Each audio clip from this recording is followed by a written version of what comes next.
Well, hello guys, welcome back to the channel and welcome back to our little interim project while we're working on the A10.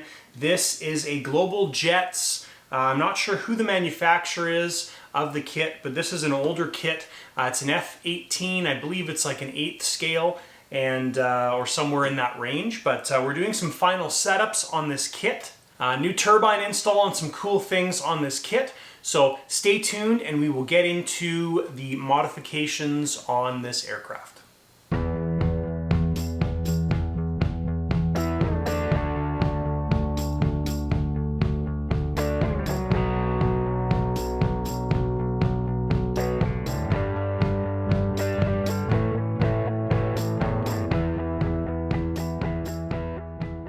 Alright, so this aircraft's been around for quite a while, although it's never flown before. So my friend purchased this aircraft, it was assembled and built. He wanted to make some changes before we actually put it up in the air. So let's go over some of the changes we're going to make. So one of the biggest changes we're making on this aircraft is we are installing a Swewin 170 engine into this aircraft. So previously it had an older JetCat 160, decent engine, very slow throttle up time compared to the Swewins, and he wanted a better, more powerful engine, so we went with a Swewin 170. Spool up time on this will be around 4 seconds from idle, and it's going to be a great fit in there. This is going to be a lighter engine as well too. This plane is, because of the smaller scale, weight is quite important, so if we're losing half to a pound of weight on the engine, it's going to make a significant difference on this aircraft. Swewin engines are available at thelightersideofrc.com. There's a link down below in the description, and love these engines. So next things we're going to change is the entire tray setup here. So we've got a bunch of older systems and stuff going on here. We're going to revamp all this and go with some new technology I'll show you. So we're going to keep the brake controller because this up valve works really nicely. But we're going to revise all of the mechanical air valves, and we're going to go with Jetronic valves.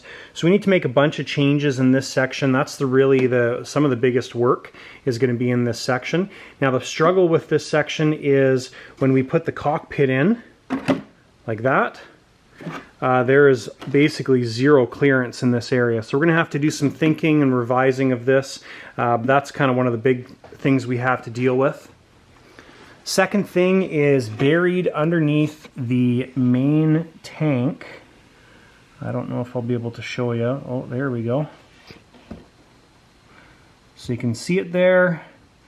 That is a NiCad battery for the turbine. So that is a real pain because it's buried and glued in there. So we need to get that battery out. Struggle-wise, I think getting that battery out is going to be the biggest issue, but I'm sure we'll be able to do it. So those are kind of the changes we're making in the aircraft. I'll show you some of the equipment we're installing in here. So my buddy Cecil, he has a brand new IX20 radio, so we're going to set the plane up on this radio. And with that, we're also using a Mercury SRS power box with the built-in GPS the built-in gyro and stuff like that. We've got some batteries, a bunch of miscellaneous parts here that we're going to be using. So these are some of the parts we're going to be installing. We've got a Zykoy fail-safe unit there and sequencer, which is great. So anyways, this is some of the equipment that we're installing, and it's sitting on top of the crate that we just built for the A10. So guys, that is what we're doing on this project. I'm not sure if we're going to get it all in one video. It may be a couple videos, but we'll see how we can put this thing together. So step number one for me, I've laid everything out. Everything's sitting on top of the crate there. We've got the plane out. And so step number one on this for me is going to be getting that NiCad battery out, because I can't start installing anything until we get that battery out. Maybe I have to take the main tank out. I'm not quite sure. So that is number one for me. I'll dig at that and see what I can figure out and show you guys the final results of what happens. Okay guys, so initially here I was trying to dig out the battery, which is over there. But the mount for the landing gear piece, which is right there, was mounted right behind the door hinge there, so I couldn't fully get to the adhesive holding that battery down. So what I did was pull the landing gear mount off, and now I've got decent access to the battery, so I'm just going to take a flat blade screwdriver, slowly work it underneath the battery, and try and remove that adhesive. Well guys, got it out. Holy, that was a lot of work getting that stupid battery out. So that was the turbine battery, a 6-cell NiCad, I think. Yeah, NiCad. Anyways, that is now out of the belly down there. So I think it was glued in with some shoe goop or maybe silicone, one of the two, but it was a real pain in the butt. But anyways, that's out. That is a huge amount of work to get that thing out. So anyways, happy that that's finally out. All right guys, so I've mixed up some High-Sol here. This is the 5-minute stuff. And we need to glue that mounting piece for the front gear back onto the fuselage, because that is a set piece and we can't adjust it. So we want to make sure that we get that back to where it belongs, where it was before, and then we can work everything else around that particular piece. All right guys, so I yanked the UAT out here, and I think we're going to change this. Reason being is it looks like, I don't know if the camera can pick that up or not, but looks like it's been patched with High-Sol, so you can see some residue in there. But anyways, High-Sol's been used around the fittings, and if I take them and give them a bit of a wiggle side to side, they're loose. So on something like that, it's always a good idea to just change it. I mean, these UATs are like, I mean, you can get fancy ones, but let's just say $100, okay? Those UATs are $100. They're a critical part to your aircraft flying and staying in the air and not having any flameouts. So I wouldn't chance it with something like this. Yeah, it's for me, it's a non-option. So this particular aircraft, I know the owner is going to be okay with it, but I would just change this part anyways, especially if it was my own aircraft. So we're going to change that UAT out and put a new one in. It's also going to be a high flow model as well too, which is going to help reduce any fuel restrictions. Changing that out. All right, so next thing we're going to do, guys, is we're going to get this tray out. Now we want to try and keep this as logical as possible, but realistically with an aircraft modification like this, you're basically starting from square one when you do something like the changes we're making. So we're going to pull all these wires out and unclip them. We'll try and make as much logical sense with the airlines as possible. Like we'll mark these ones for gear up and down, doors open, close, air brake. But we are going to be, you know, changing the supply and all that kind of stuff as well too, from what's been done there previously. So I don't think we're going to be using this tray again. We're going to drop everything down as much as possible so that cockpit will fit in there without any issues. So next step, remove all of that stuff.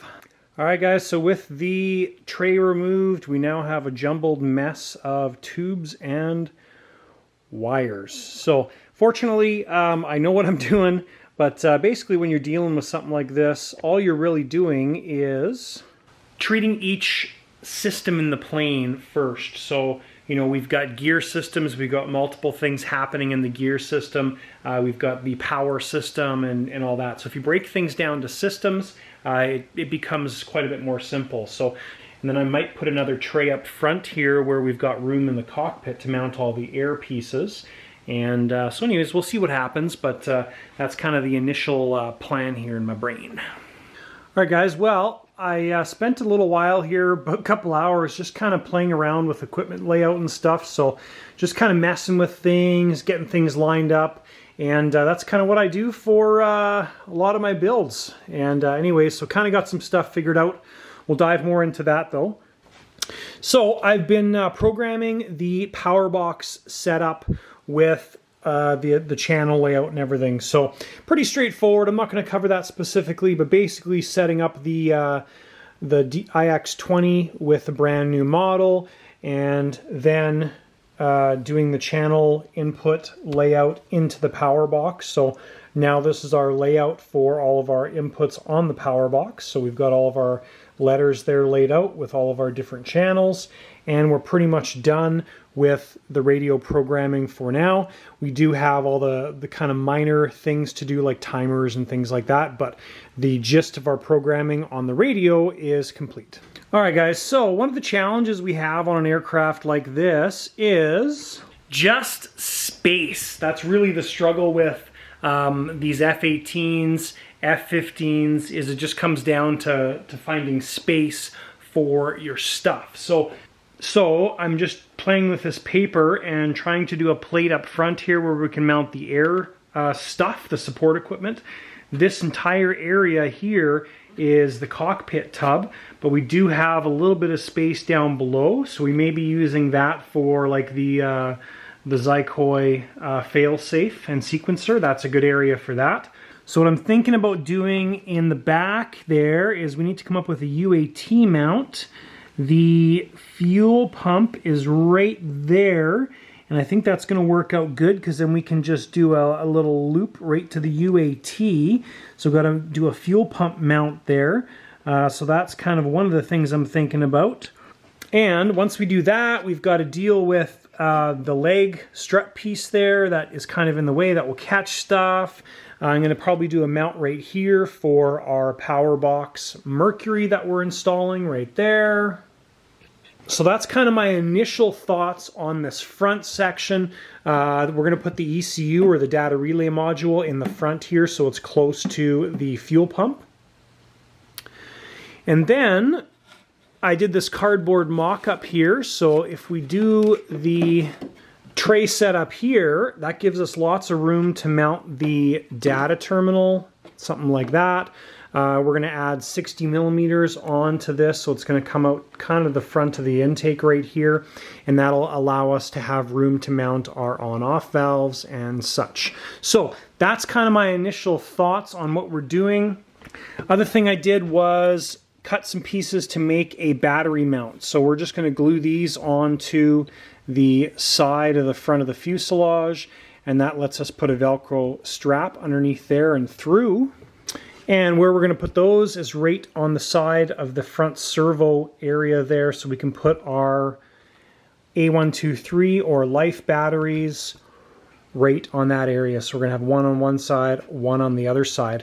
Turbine battery, we're not going to worry about mounting it until we do the C of G. It may end up back there, may end up here, so we just need to leave our options open for that battery, which is a LiPo battery, so we want to make it removable. So anyways, that's where we're at right now. Don't know what my next step is. I'm just spending a lot of time thinking right now.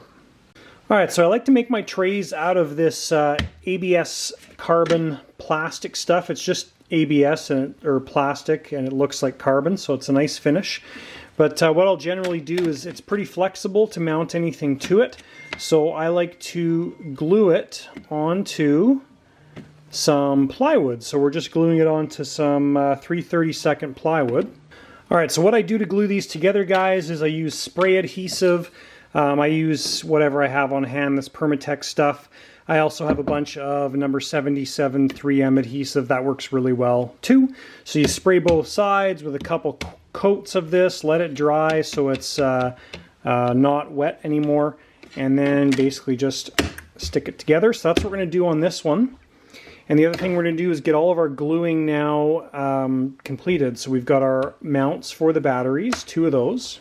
And we also have our mount for the fuel pump. You can see I glued some wood together, added some nice curve to follow the fuselage down in the bottom corner. So we're going to glue this into a spot where we can still unscrew this if needed, but the actual fuel pump itself, or the mount for the fuel pump, is going to be nice and stuck to the fuselage. So going to get all that gluing set up. Once this stuff is glued together and good to go, this is the actual front tray that will cut out of this once this is all set up. So once this is set up, I will put this down, trace it out with a white paint marker, and then we'll just use our jigsaw and cut that out. So gonna glue this and gonna glue the fuselage stuff in. Alright, so we've got a couple things we're gonna do here. Now that this is glued together in one solid piece, I have laid our template on there and we've traced it out with paint marker. Okay, so we're going to cut that out on the jigsaw. Next thing we're going to do here is the engine mounting as well. So I've put the engine on the existing rails. Pipe sits on there like that.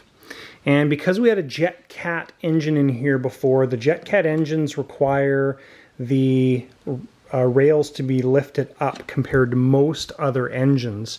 So basically, if you put a normal turbine or non-JetCat turbine in here right now, like the Swewin one, these rails are now too high. So what I'm going to do is our Swewin rails fit nicely right in between here. So I'm going to take these rails off, cut them just behind the bolt right there that mounts the rails on. That's going to give us enough space to mount the engine onto the normal engine rails, and that'll get everything lined up nicely in the center of the pipe. So that's the plan for the engine side of things. I'm going to cut that out. Alright guys, so we got the rails cut on both sides there. And so next thing we're going to do is we're going to put the turbine on the rails, see how it sits up and down in relation to the pipe, and see if we have to now raise the turbine up just a small amount to compensate, because these secondary rails were pretty thick, but I think we'll probably be okay. But anyways, we got to put it in there and adjust it and see. Okay guys, so basically these, don't mind the bloody hands, that's part of getting these other rails out. Anyways, this is the rail that we took out of the plane. This is the spacer I've installed underneath the turbine, and it's roughly about a third to a half of the original thickness.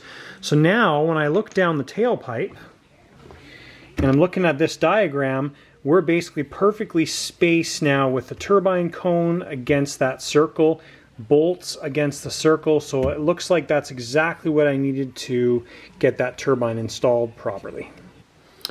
Alright, so now that we have the engine kind of figured out and sorted, next thing I did was turn on the power box, plug in the elevator servos, and just make sure everything was good with the elevator servos before we start mounting tail cones and mounting turbines and things like that, because then we lose our access to this back section. So the servos seem to work fine, everything is relatively centered, so that's a good start. Next thing we have to do is we're going to mount the turbine, but we also need to figure out our spacing here. So this particular surface, we've got one washer in there, and we do have a little bit of rubbing happening right there. You can see the rub marks on the fuselage. It's just rubbing the clear coat right now. So we need to get that spaced out a little bit more. And this one has a whole bunch of spacers, and we're actually almost rubbing on the front side there. So something's a little bit skewed there. I don't think we've really got many options because the former is fixed and everything mounts to that former in there. So I don't think there's really many options or anything that we can do to adjust that, but can take this off and see if there's anything else that we can do. Alright guys, so I've added another spacer into the elevator here. I took that one off just to double check the install. Obviously took this one off to double check. Now I haven't done this one up yet, and I'm just going to show you here. Now these elevators on these kits are slotted. So you can see there. Okay. So when you put this in, there's a pin in there that's going into that slot, but you've got a fair bit of play on here. So what I do to set these up is I basically make sure that we have either up pressure or down pressure. Now the reason for that is if for some reason the owner has to take these things off, when you put them back on, we know that they're going to be centered where we left off if we just have down pressure and we do up the clamping system on the elevator. So I'm going to do those back up, making sure we Loctite those bolts, and then we can check the operation of the elevators. Alright guys, so we've achieved our goal here. Our elevators are operating fine, and we have spaced that out enough where it's not rubbing on the front edge anymore. So elevators aren't centered right now, but we're not going to worry about that. We're happy with the way they are installed. Now what we can do is we can install the tail cones, then move to the turbine and start working our way forward. probably working on the rudders next. All right, guys, so with elevators done, I'm just doing the final things on the pipe here. So not a huge fan of this pipe being attached only with those two bands on top and the screws.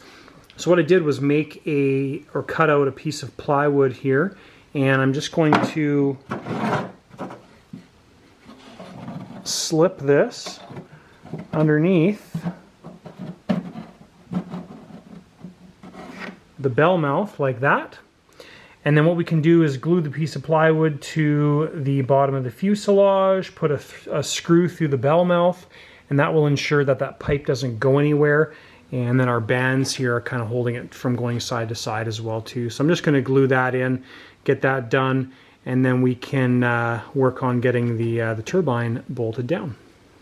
All right, guys, so turbine has been bolted or screwed in place, so that is all fixed and ready to go.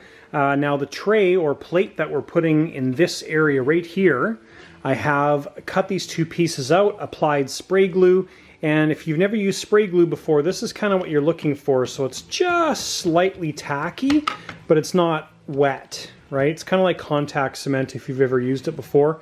You want to do a couple layers, and you want to have them going in opposing directions. So if you do your first one this way, do your next one across or diagonal.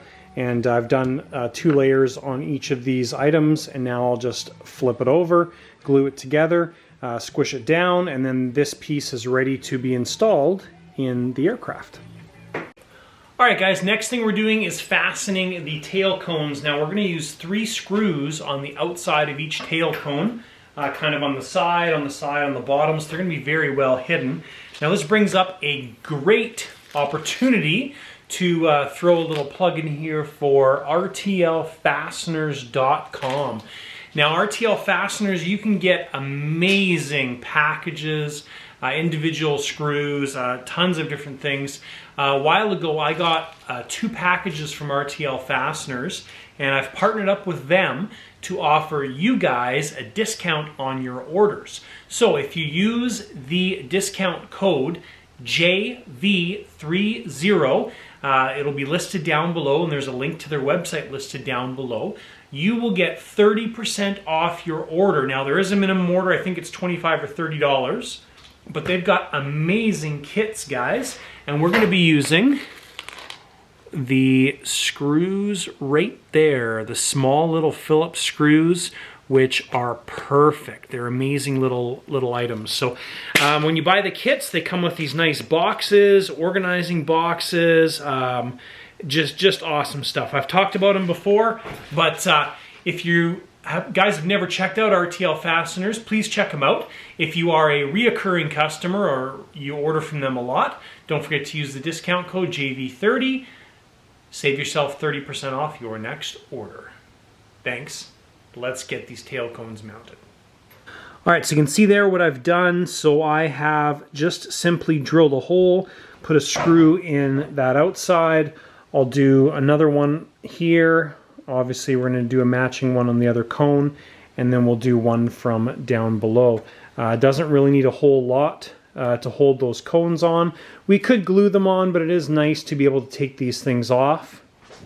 And it would be even nicer to do an internal mount, but the former in the cone is way back here, and there is no former inside the fuselage. So all we would be doing is adding additional weight back here, which this plane definitely doesn't need. So that's why we're keeping it simple and using screws.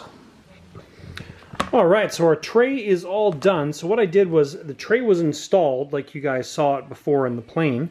I just marked with drilling a little bit of the hole for the fastening points, and then took the tray out. Also had the Festo or the Pisco valve holder marked as well too, so that's all installed.